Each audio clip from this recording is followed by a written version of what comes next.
সারা রাত না ঘুমিয়ে আশি ঘাটে গঙ্গা আরতি দেখতে যাওয়ার সময় আমি যে এমন কিছু দেখবো আমি তো ভাবতেই পারিনি। আসলে আমরা রাতের বেলা বেনারস পৌঁছে ব্যাগগুলো হোটেলে রেখে চলে এসেছিলাম মণিকর্ণিকা ঘাটে। মণিকর্ণিকা শ্মশান ঘুরতে ঘুরতে আমাদের প্রায় 2:30 থেকে 3টে বেজে যায়। তাই আমরা ঠিক করি এখন হোটেলে গিয়ে না ঘুমিয়ে আমরা এখন যাবো আশি ঘাটে আরতি দেখার জন্য। তাই মণিকর্ণিকা ঘাট থেকে বেরিয়ে গঙ্গার ধারের প্রতিটা ঘাট দিয়ে হাঁটতে হাঁটতে আমরা যাচ্ছিলাম আশি ঘাটের দিকে। এখন যেহেতু রাত অনেক হয়েছে তাই বেনারসের প্রতিটা ঘাটে শয়ে শয়ে নৌকাগুলো সব বাঁধা। আমি জানতাম বেনারসে মনে হয় একটাই শ্মশান, যেটা হলো মণিকর্ণিকা, কিন্তু এটা দেখে বুঝতে পারলাম আমি পুরোপুরি ভুল। এটা হলো হরিশ্চন্দ্র ঘাট, যেখানেও কিন্তু মৃতদেহ দাহ করা হয়। এই রাত 3:30-র সময়ও এই ঘাটে চিতা জ্বলছে। আমরা যেহেতু গঙ্গার ধারের ঘাটগুলো দিয়ে হেঁটে যাচ্ছিলাম আর একটা ঘাটে জল উঠে গেছিল, যার জন্য আমরা আর পার হতে পারছিলাম না। অনেক কষ্টে জল ডিঙিয়ে ফাইনালি আমরা এসে পৌঁছেছি আশি ঘাটে। আরতি শুরু হওয়ার যেহেতু এখনো বেশ কিছুটা সময় বাকি আছে, তার জন্য আমার মতো শয়ে শয়ে লোক এখানে বসে অপেক্ষা করছে আরতি শুরু হওয়ার। এই আশি ঘাটের গঙ্গা আরতি এতটাই বিখ্যাত যে তুমি একজনকেও খুঁজে পাবে না যে বেনারস গিয়ে আশি ঘাটের আরতি দেখেনি। বেশ কিছুক্ষণ অপেক্ষা করার পর ফাইনালি আশি ঘাটের আরতি শুরু হয়ে গেছে।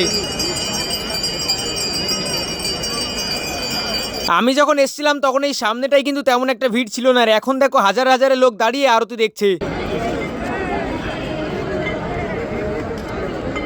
আরতি শেষ হতে হতে প্রায় ভোরের আলো ফুটে গেছে। এবার এখান থেকেই গঙ্গা ভ্রমণের জন্য বোটগুলো ছাড়বে। তোমরা কে কে বেনারস গেছো বা কে কে যেতে চাও কমেন্ট করে জানিও।